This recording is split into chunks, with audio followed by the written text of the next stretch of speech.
Donc moi c'est Monsieur Ndiaye Mohamed, j'ai en charge la formation et le développement. yéen a ngi organisé ñetti fan sustainabilité maanaam anniversaire Dangote juróomeeli atam lan la ñu mën a tënk ci juróomi at yi. waaw xam nga ci boo waxee sax juróomi at yi tax pour man tuuti na parce que ku mel ni man yaa ngi fii avant juróomi at yi donc ay activités Dangote surtout jëm ci communauté yi yàgg na te bëri na déjà avant projet bi nekkee projet déjà ay actions yu mel ne yóbbu population yi màkk dimbale leen ci tabaski dimbale leen ci koor gi tabax ay école boobu commencé na boobu activités yi commencé ça veut dire que boobu chiffre d'affaires sax amagul boobu activités yi déjà commencé na waxatuma ak la léegi nag bi activités yi commencé depuis 2015 donc loolu dafa renforcer ay yéene Dangote vis-à-vis de ces communautés te yéene yooyu bëri na ci fànn yu bëri yu mu étalé wu mi ngi dem ci éducation mi ngi dem ci santé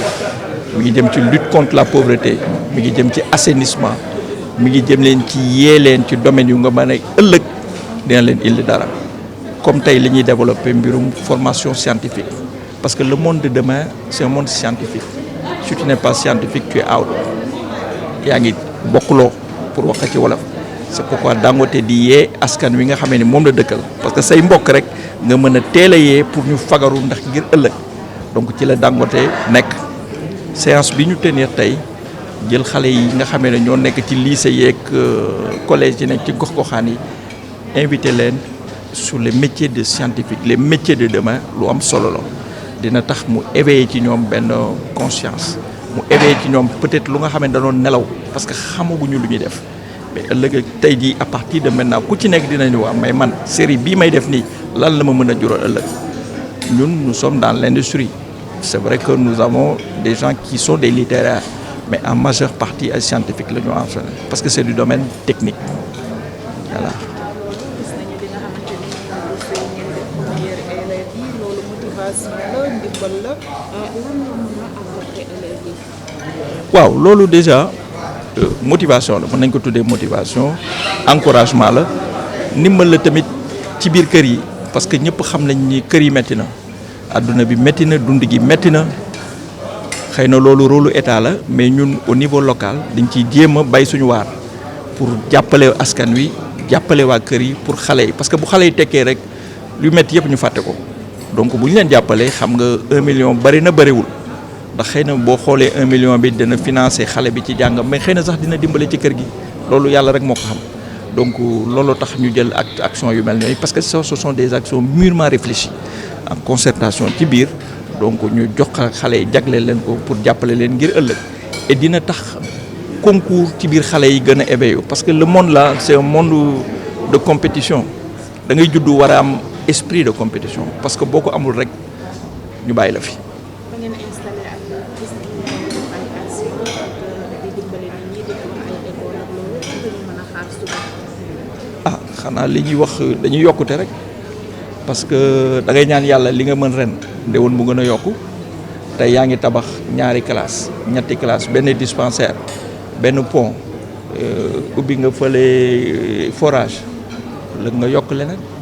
te yokk ñaar wala ñetti forage def ay lycée peut-être université demain parce que il faut toujours être ambitieux parce que le monde avance et plus ñun ñuy développer et plus les populations vont le sentir ça au moins c'est clair chez moi parce que la politique qui est déclinée par le management c'est ça il faut venir en aide aux populations qui nous entourent. ñu wax ci wàllu concurrence bi xam nañ ni génn ci jàng bi di concurrence bi naka la nekk ci marché bi ak les waaw concurrence bi moom ci concurrence bu saine la il y a 3 cimenteries ñi ngi fi kenn ki mi ngi fi depuis 1948 mooy magum ñëpp am na ku fi nekk depuis 2000 ñun ñoo ci mujjee li ñu wax ñooy caat te xam naa du ñu caat parce que peut-être ñeneen dinañ ñëw la concurrence est saine ñoom ci seen biir dinañ waxtaan parce que ils ont des objectifs communs donc c'est pas une concurrence boo xam dañuy rayante di jamante déedéet ku nekk le Sénégal le marché est ouvert le Sénégal est assez porteur et y a la demande donc ku ci nekk daal yaa ngi bay sa waar la concurrence daal concurrence bu saine la loolu daal amul benn problème ñun nag dañuy jéem a li ñuy wax activités yi ñu def ko ñoom xëy na ñu ngi def yeneen activité RSE xamuñu ko ñun mais ñun li ñuy def xam nañ ko te vraiment xam nañ ne ñu ngi ci yoon bu baax ah jërëjëf. Je prends l'exemple de la géologie, je prends l'exemple de la topographie, l'informatique, l'ingénierie, je prends l'exemple de la comptabilité, le droit juridique, l'économie, les corporate affaires sociales, responsabilité, et par exemple tant d'autres métiers. Mais il faudrait que ces jeunes filles-là ou bien ces jeunes-là aient accès à l'information. Ça leur permettra de mieux se préparer, ça c'est d'une part, mais d'autre part aussi que certains préjugés qui bloquent le développement de ces jeunes filles-là puissent être levés au sein de la communauté, et ça aussi c'est un travail à faire au niveau par exemple des familles. Les parents doivent s'y mettre, les conseils municipaux par exemple, les porteurs de voix au niveau local aussi doivent s'y mettre. Et donc aujourd'hui ce que Dangote a fait, c'est une innovation parce que en général nous autres qui travaillons dans le secteur ou bien dans les entreprises minières, jamais avant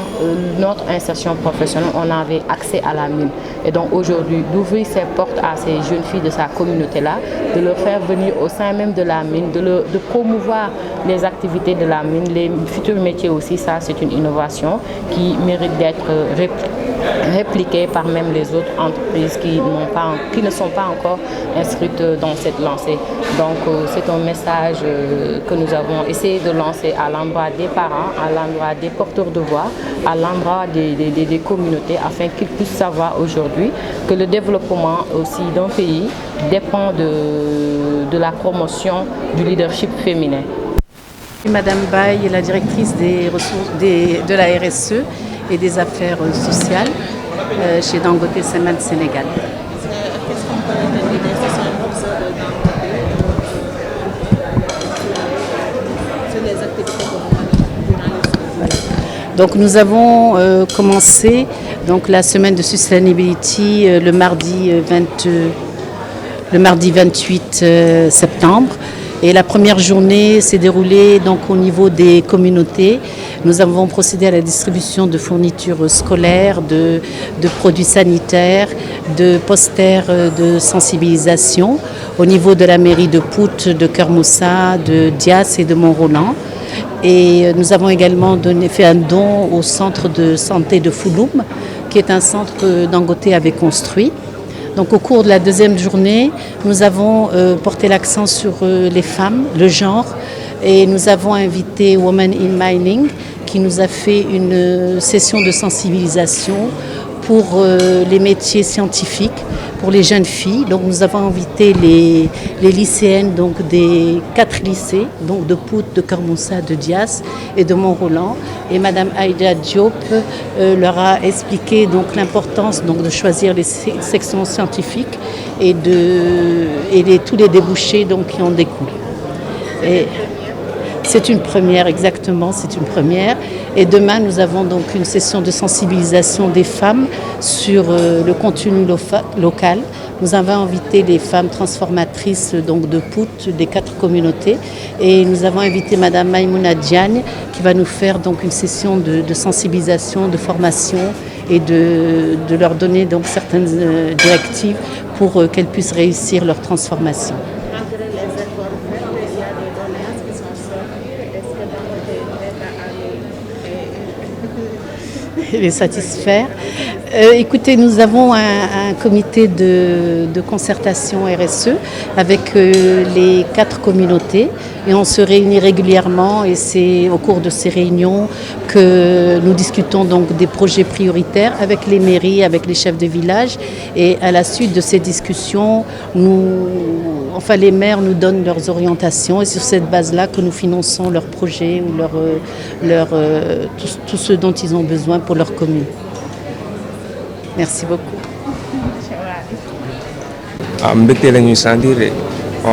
ñoo ngi jaajëfal waa Dangote bu baax ci bourse bu ñu may ni 1 million gën ñoo encouragé ci lii ci yoon bi. lan ngay ñaax xale yi ci des. ñu gën si jàpp rek dañuy liggéey lu bëri après ñu ñemee série SD série S bi day baax ko wax. gannaaw ma jotee bourse bi maa ngi ànd ak mbégte bu rëy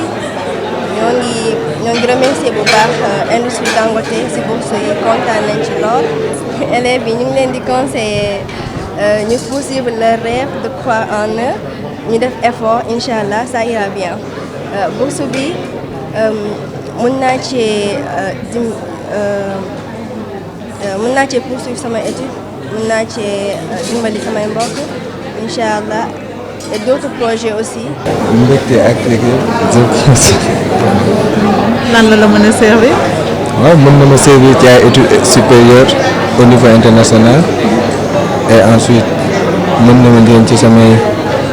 à pouvoir faire d'autres choses.